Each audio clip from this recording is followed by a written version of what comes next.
Hey everyone, and welcome back to episode 4 of Baggers Podcast 24. I'm your host, Carlton Blues 24, and you are Louis from the Perth Blue Baggers pod. great to have you on again as my co-host. And we're up to episode 4, a month in. Yeah, thank you to everyone who has been listening lately. Louis from Perth Blue Baggers pod, do you want to start us off? Yeah, so I'll identify some of the issues that we encountered against Port Adelaide. So obviously we faltered in the second half, weren't be able to maintain our momentum, and this allowed the Power to capitalise and ultimately win by 14 points. We did have a few missed opportunities, especially in the final quarter. But I think the damage was already done by then. We weren't able to sustain pressure. The intensity they displayed in the first half diminished significantly in the second half. We also had some defensive fatigue due to the repeat entries. So there's only so much the defenders could do after the midfield letting them down. And then we also lost lots of territory, again, so many more inside 50s. We weren't able to regain it, and we lost in contested possessions, which we really do not normally do. Very rare for us to lose contested possessions. Also, I mean, you could say that Harry Mackay's late withdrawal due to illness affected the team's dynamics. Although we do go by the next man up mentality, so yeah, I wish the player Lewis Young, he still got a goal, but we certainly lacked Harry Mackay, especially with because Charlie Kerner got double teamed, so normally Harry Mackay comes in and stops that from happening, as well as kicking his own goals. And also have to give credit to Port Adelaide. So they were able to adjust their strategy in the second half. We were unable to absorb these changes. So they applied great pressure, way over 200 in the pressure gorge, and their intercepting became significant factors. So those are just some of the errors that we made. And do you have anything else to add on to that? I'll add on to my key takeaways. I feel like in our first half, it's the 5-goal leads that we blow.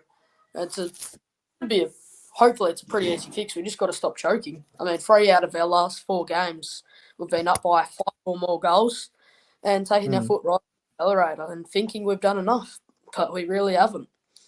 We've now sent a message, honestly, we've now sent a message to other teams. They are never out of it against us. We lose a lot of defensive structure in the middle and putting our backs under too much pressure. That's the problem. Yeah, we don't look as confident as we did earlier on in the year. Our transition out of defense is True. way too stop-start. Is that I'd say stop-start is the word to that. And we'll get into our top 5. I mean, we shouldn't have lost that game, and it actually really hurt. But let's get on to our top 5. Would you like to start us off?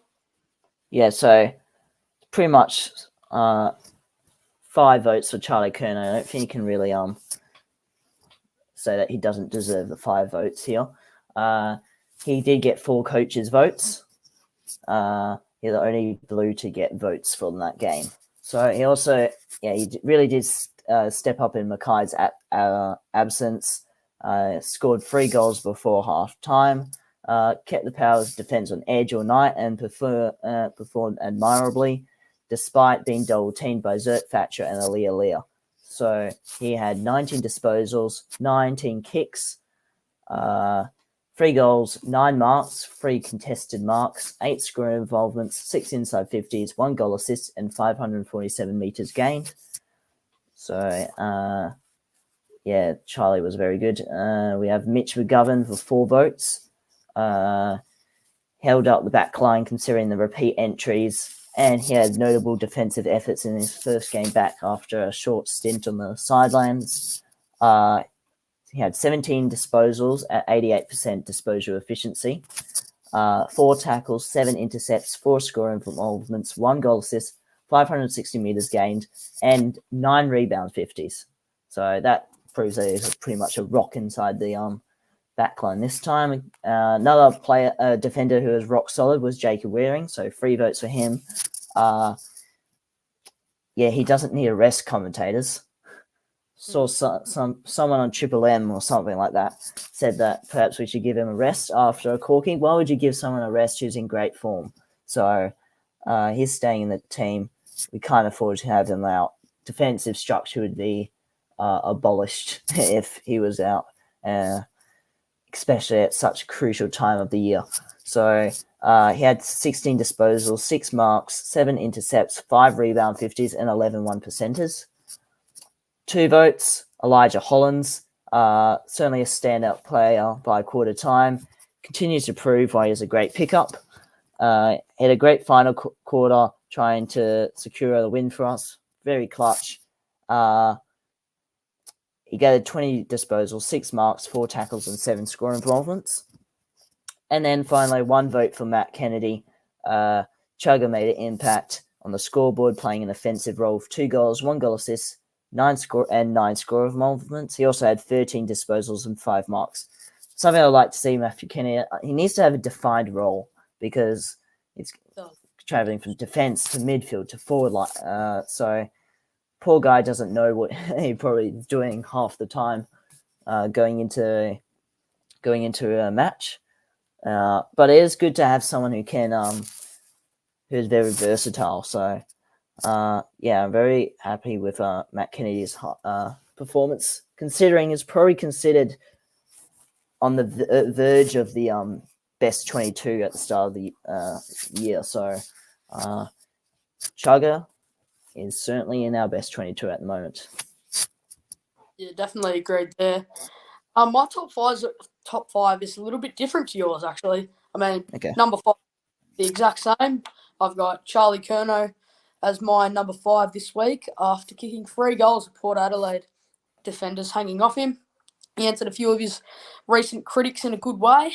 Yeah.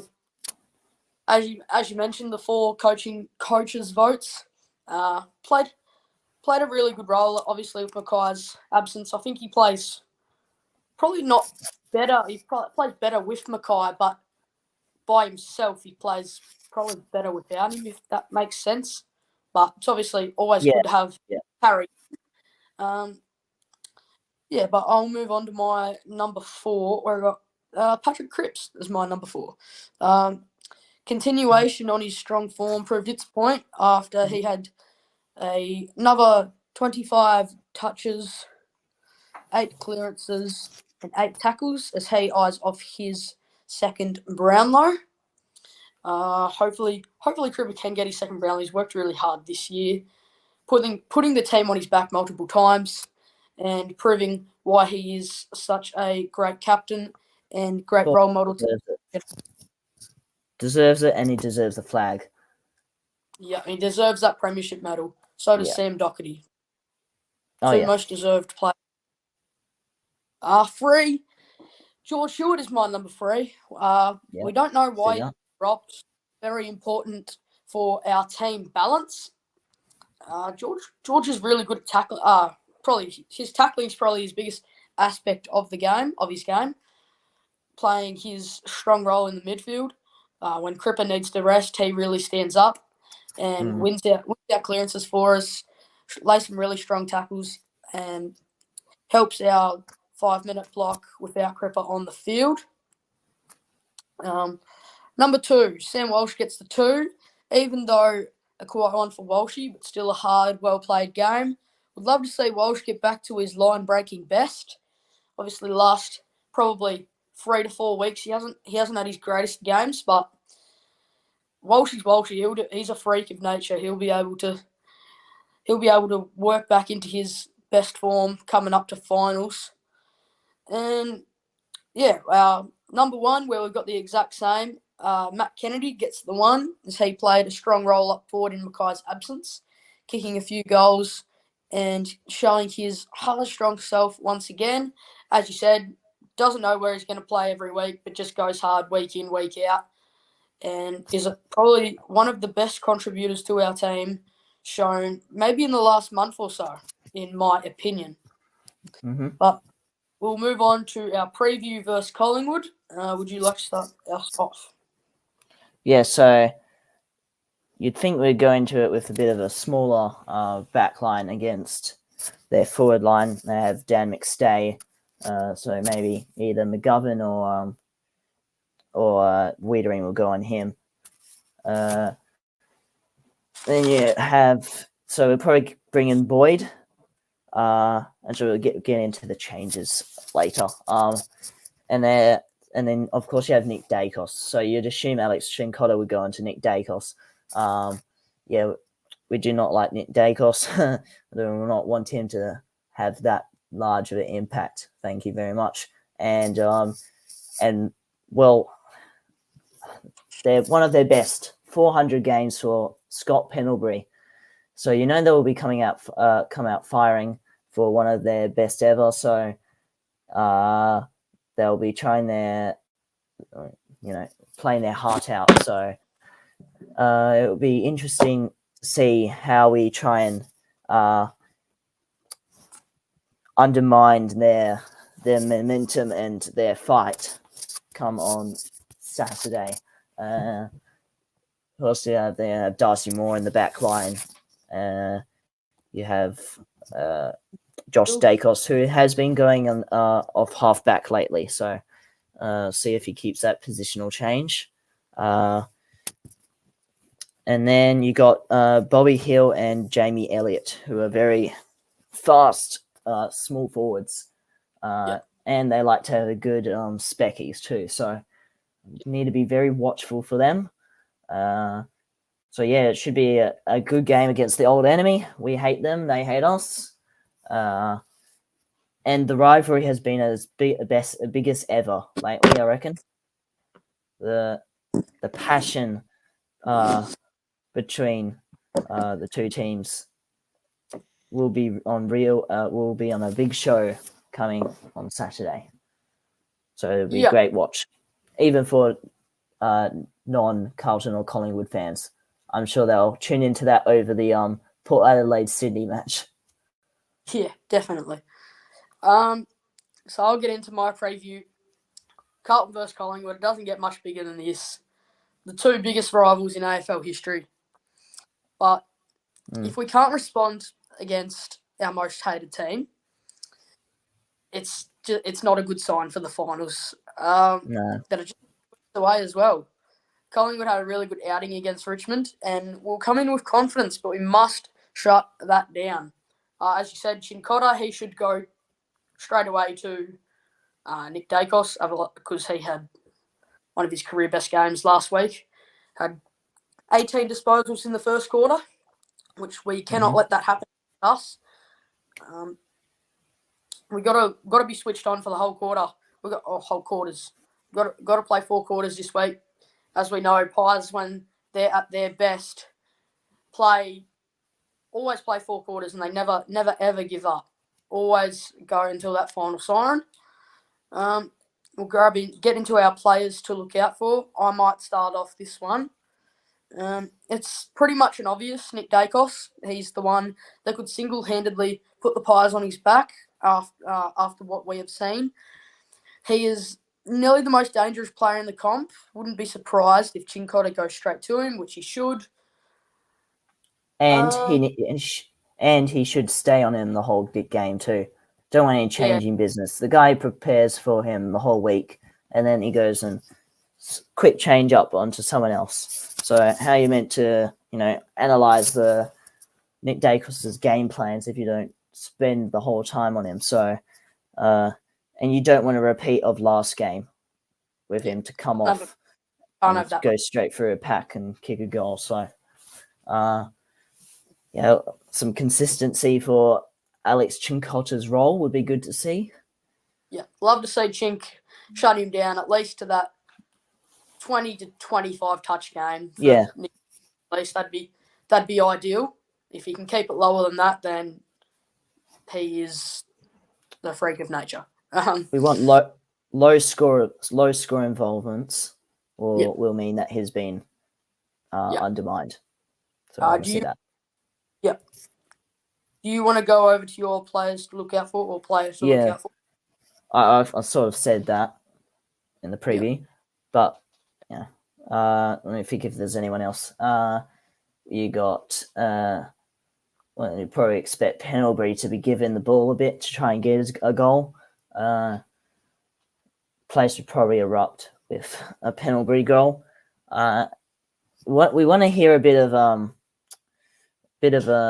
of sound coming from the fans. Yeah, we do. Okay. That really does help. There was 3 minutes left, and unfortunately, some of our fans were leaving last week. So, and have you not learnt anything? We have really came back, really pushed in the last 3 minutes of the game sometimes. So I wouldn't be leaving that early, even though you've been disappointed with the result. Either way, Collingwood fans are going to have to. They're going to have to stay for the whole game because they need to cheer off Pendlebury. So they won't be leaving. Neither should we. So don't give them any more fuel for their fun, I say. And a little less negativity would be good too. Yep, shut them out of finals. That would be the ideal way to do it against your biggest rivals. Knock them off. Hopefully a repeat. Say Cripper bursts out the pack, just like what Nick Dacos did against us back in round goal like that. That would absolutely erupt the whole entire Melbourne City. Watch that on repeat. Yep. Changes for this week. Do you want to go first? Yeah, so pretty simple. Mackay in, Akers in. Also want to see Martin have a little bit of a go. And then put Boyd in as well. And for that to happen, we need Young out, who was emergency anyway. Probably Akers for Cunningham and Kemp out as well. Maybe. Or at Kemp or Carroll. One of those for Boyd to come in. I can't decide who. Yeah. In for me, I've got Akers, Mackay, Boyd, and Martin. Out this week, I've got Ollie Hollins, Lewis Young. As you said, he was an emergency. Wasn't meant to play in the first place, but Harry Mackay got sick. Lockie Cowan is my stiff out this week. I don't think this is the kind of game for him. I think we need our best lineup against these guys. Don't get me wrong, Cowan's had a sensational year. Really improved, had some great moments, but I think we need to manage him just for this week, see how everything goes, and obviously Cunningham out as well. Let's move into our predictions. Should we quickly go on to the injury news? Oh, yeah, we should do that. Yeah, so you have Cunningham, unfortunately, out for the season with he's going to require surgery for his dislocated shoulder. He did on Saturday, Friday. I must have kept saying Saturday. I think edit all that to Friday from all the previous times I've said that minutes before. And we have Mackay, who's a test, which is good. Akers, a test. Hudson O'Keefe, a hamstring, 3 to 4 weeks. Orazio Fantasia 1 week away. That's good. Marchbank's a test. You might see Marchbank come in too. I wouldn't be surprised by his inclusion. And then you have Zach Williams, who's 1 to 2 weeks. Now, this is interesting because he was 3 to 4 weeks last week. So maybe he's potentially, progressing better than expected. So that's good to see. And he might even get a game or two in before finals. So that would be good for his form. So and Harry and Akers really give us a much needed boost And we wish David Cunningham all the best in his recovery. Yeah, we do. He's a very unlucky player. Had just so many injuries, just absolutely luckless. I would like to see him just get a better run next year if he doesn't get delisted or traded or whatever happens there. But that's in the future. We'll know about that lots later in the year. As you said, the most surprising one is Hudson O'Keefe for me personally. Now he did his hamstring and he was out for, I think it was 12 weeks, and he's come back in for one game and now he's out for 3 to 4 weeks with that hamstring. So unlucky for him. Obviously he signed on later in or earlier on in the year. Hoping he can recover quickly. Cunningham as well. Hopefully he gets better soon. And Williams progressing better than expected. And yeah, that's all I really have to say about the injury news. Let's go on to predictions unless you have anything else to say. Nope, nothing else. Predictions. I have Carlton by let's say 7 points. Nice close one. Yep. Always good to beat them close. Been a while since we've probably beat them for close margin. They normally get us with that, but I think it's time to pay them back, get some sweet revenge, and show them who's boss and knock them out of finals contention and build our top 4 contention. So, yeah. My predictions this week is Blues by 22, Charlie kicks 5, and best on ground will be Walsh with 38 disposals and 2 goals. Okay. Yeah, it's a must win for both teams, really. We really want to push for our top 4 spot. They just want to push for finals. And let's knock these grubs out of finals. Let's do it, boys. Yep. Conclusion now, where it's just thanks for listening. We're just gone past a month of podcasting, so if you could go and drop a like, a comment, and a subscription, that would be very, very, very appreciated. I'm your host, Carlton Blues 24, and you are? Louis from the Perth Blue Baggers pod. Thank you, everyone, for listening, and go Blues. Up the Baggers.